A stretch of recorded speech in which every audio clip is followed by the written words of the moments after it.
चूहे की कहानी। एक जंगल में दो चूहे बहुत अच्छे दोस्त थे।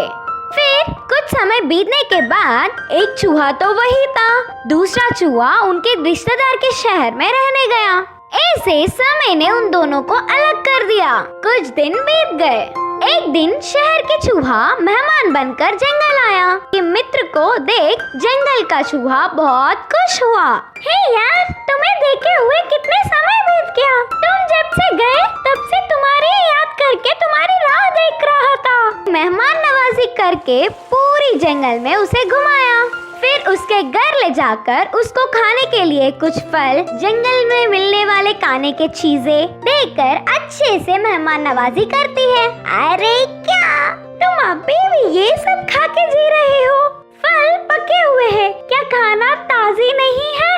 बदबूदार और सड़े तो नहीं है ना? चीची ना, मेरी बात सुनो और मेरे साथ शहर चलो। उधर आज दावत का भोजन कर सकोगे। कब तक ऐसे गरीबी में जीवन बिताओगे? यह बातें सुनकर उस जंगल के चूहे को शहर जाने की इच्छा जागी और उसके साथ ही निकल पड़ा। दोनों चूहे सफर करके शहर पहुंच गए। शहर का चूहा गर्व के साथ उसके रसोई घर में ले गया। घर वालों के पकवानों का भोग देखते ही जंगल की चूहा खुशी से उछल पड़ा। तरह तरह के ताजे फल, ब्रेड, एक तो क्या अनेक प्रकार के थे। तुमने सच कहा मेरी यार, यह सब देख के मुंह में पानी आ गया। इतने प्रकार के तो मैंने मेरी जिंदगी में नहीं देखा। पहले खाना कहाँ से शुरू करूँ करके चारों ओर देख रहा था। चूहे खाने के समय पर अचानक एक भयंकर शोर सुनाई दी। वो शोर कैसा? घर के कुत्ते आ रहे हैं, जल्दी छुपो बोलकर शहर के चूहा एक बिल में घुस गया। उसके पीछे पीछे जंगल का चूहा घुस गया। और कितनी देर वह ऐसे ही आते रहेंगे। वे देखने से पहले हम जितना चाहे उतना खाना लाकर इस बिल में रखकर आराम से खा सकते हैं। यह सुनकर जंगल की चूहा डर के दावत का भोजन करने से अच्छा तो शांति से जो है वही खाना। फिर तुरंत जंगल की ओर लौट गया। इस कहानी की नीति यह है कि भागकर दूध पीने से अच्छा तो खड़े होकर पानी पीना है। चूहा बिल्ली की कहानी। एक जंगल में बड़ा सा पेड़ के नीचे बिल में एक चूहा रहता था। उसी पेड़ के ऊपर बिल्ली ने अपना निवास तैयार किया।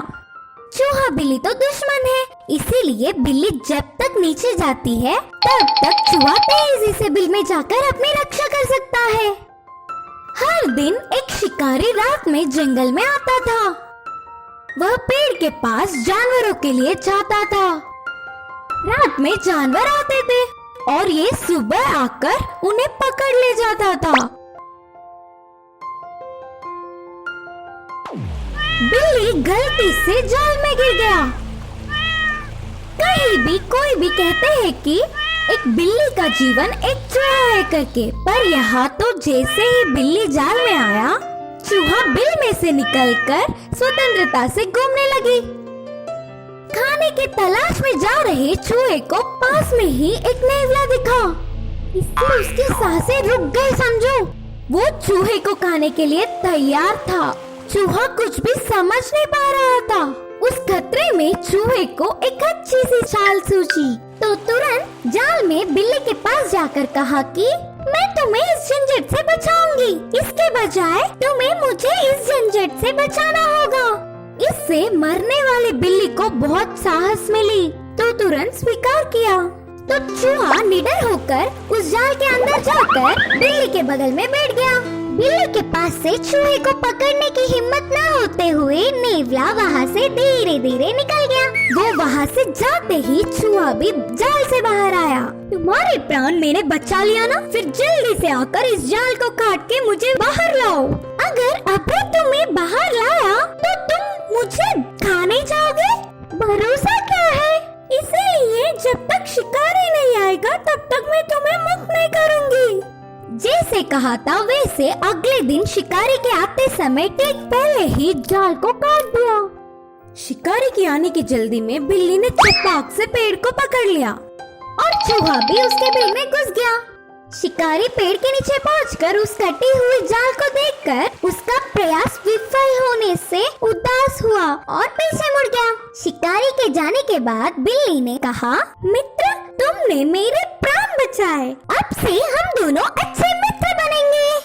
फिर चूहे ने हंसकर कहा, इन दिनों में अच्छे सा मित्र कब शत्रु बन जाए और कब शत्रु मित्र बन जाए पता ही नहीं चलता। ऐसे समाज में हम दुश्मनों के मध्य मित्रता कैसे होगा?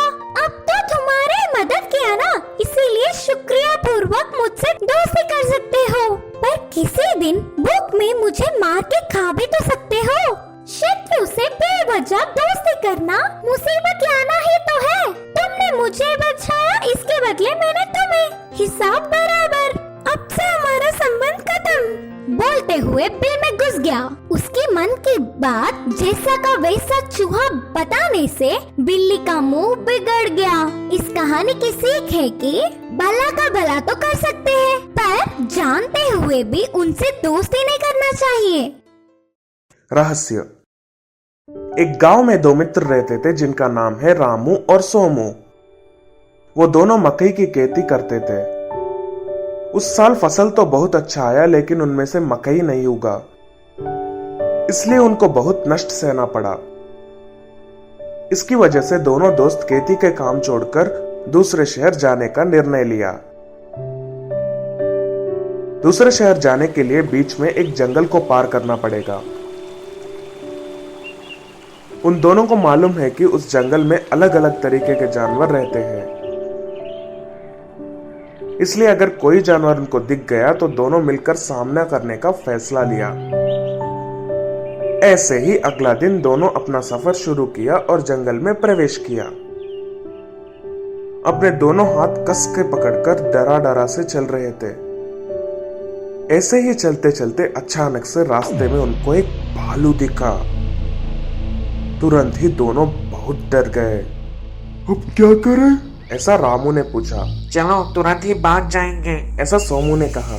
हमको पीछा करके पकड़ लेगा तो हम पेड़ पर चढ़ जाएंगे। लेकिन मेरे को तो पेड़ चढ़ना नहीं आता। दोनों मिलकर उसको सामना करेंगे। मेरे को तो चढ़ना आता है ना, तुम्हारा रास्ता तुम खुद ही ढूंढ लो। ऐसा कहकर सोमू ने हाथ छुड़वाकर तेजी से एक पेड़ चढ़ गया। रामू को तो पेड़ चढ़ना नहीं आता, अभी वो क्या करता? ऊपर से उसका दोस्त सोमू भी कठिन परिस्थिति में उसको अकेला छोड़कर चला गया। बेचारा रामू उसके तरफ आते हुए भालू को देखा और तुरंत ही नीचे जमीन पर बिना आवाज करते हुए लाश की तरह लेट गया। वो भालू रामू के पास आया। बेचारा रामू सांस को भी रोककर ऐसे ही बिना हिलते हुए लेटा।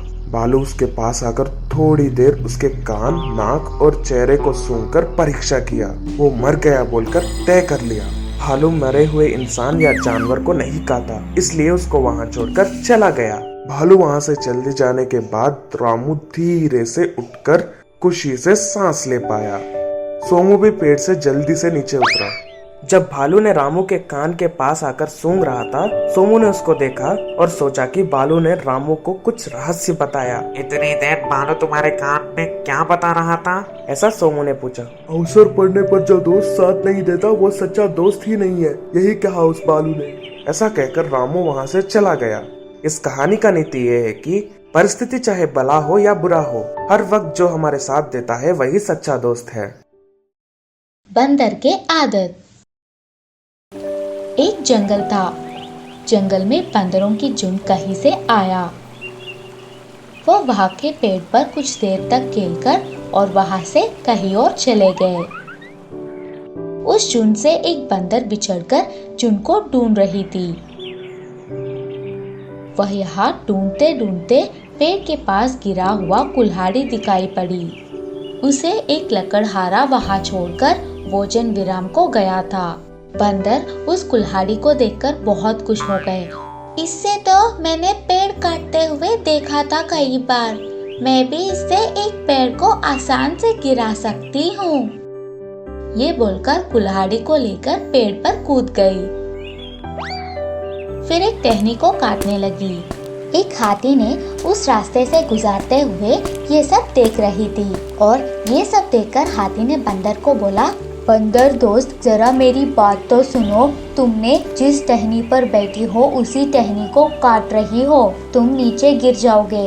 आपके बेवकूफ सुझाव मुझे नहीं चाहिए, तुम यहाँ से जा सकते हो। फिर वापस टहनी काटने लगी। फिर भी बेवकूफ बंदर खतरे में पड़ने वाली समझकर हाथी कई प्रकार की कोशिशें की, मगर बंदर नहीं सुना। गुस्से में बंदर कहने लगा, मेरा शक्ति प्रदर्शन को देखकर आपको ईर्ष्या हो रही है। ये बोलकर वही पेड़ से एक फल तोड़ लिया और उसे हाथी के मुंह पर फेंक दिया। इससे हाथी की मुंह पर चोट लगी और हाथी को समझ में आया कि ये बंदर सिर्फ बेवकूफ ही नहीं बल्कि बदमाश भी है, और वहां से हाथी निकल गया। फिर वापस बंदर टहनी काटना शुरू कर देता है। कुछ देर के बाद टहनी टूटकर बंदर नीचे गिर जाती है। इसीलिए कहते हैं कि बेवकूफ लोगों को समझाने की कोशिश नहीं करनी चाहिए।